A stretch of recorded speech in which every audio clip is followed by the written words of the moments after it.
What's the good word, y'all? Welcome to the New York Jets Syndicate channel. It's your boy DKB here.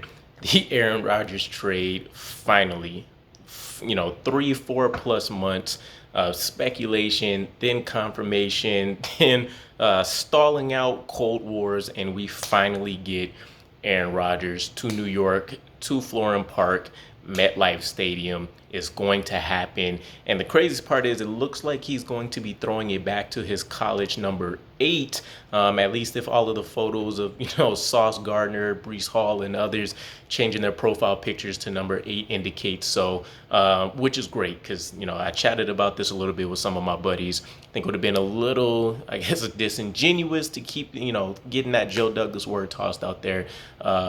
For Aaron Rodgers to come in, even with his greatness, and unretire Joe Namath's number for one of the few major successes his fan base has had. So I'm glad to see that he'll potentially be rocking number 8. But what does this mean for the New York Jets? Obviously, from a sports betting perspective, all of the numbers have already shifted. We were just not too far behind the Buffalo Bills, the Kansas City Chiefs, and the Cincinnati Bengals in terms of winning the Super Bowl, making the playoffs, winning the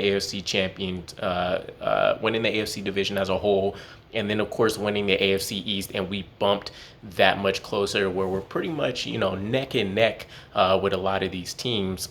I'll say it before, I'll say it again. I still think Patrick Mahomes is the crown jewel of the AFC and the gatekeeper to getting to the Super Bowl.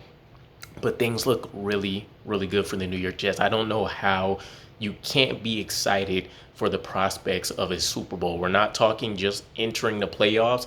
That is the absolute bare minimum for this franchise. We're literally talking about being able to go out there, see our team in mid-February compete for a Super Bowl to add the second ring in franchise history to this team.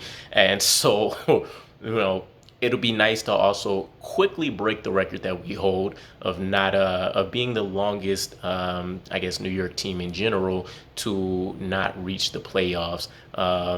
So that'll be great. Turn it around and we get to win it all. It'll be fantastic fashion. So there's a couple things that do come to mind with this trade, though. Uniform number aside, one, what is the relationship that he's going to foster with Zach Wilson look like, right? Will it be, kind of part-time mentorship? Will it be, do as I say, not as I do kind of situation with him? I'll be curious to see if we get any reports or any kind of information from Aaron Rodgers when we have our press conferences and such about what he thinks it is Zach Wilson will need to focus on and what areas he can best help him out at. So I think that'll be pivotal for the next 1 to 2 years.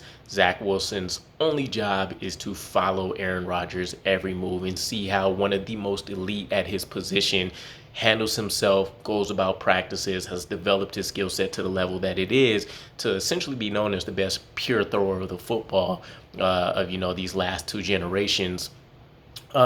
Secondly, the defense has to be going crazy right now, right?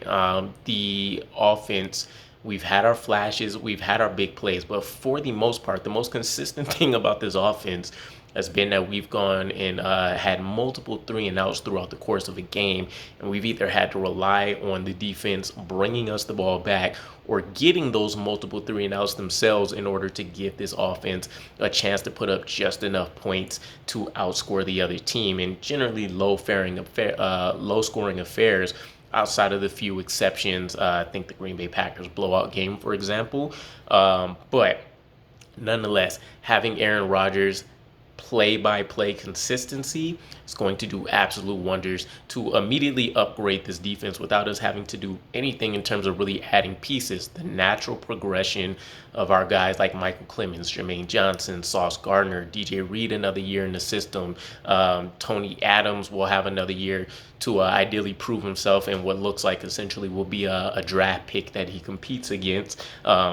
Whitehead, another year in the system. Chuck Clark, a more consistent player at this point in time than Whitehead. CJ Mosley still holding down the fort. Quentin Williams, when he comes fresh off of his extension, when that lands. So you get really, really excited about that piece as a whole. And then ultimately, I want to know or see how much we, ultimately put in Aaron Rodgers' plate. Obviously, he'll be controlling I would assume anyways, he'll be controlling how the line of scrimmage is operated, calling the protections, the ability to audible, the whole gambit. But I want to know how slanted or skewed towards the run versus pass game we're going to be. Because, we've mentioned this a few times before. Nathaniel Hackett, he's led a bunch of top placing rushing attacks.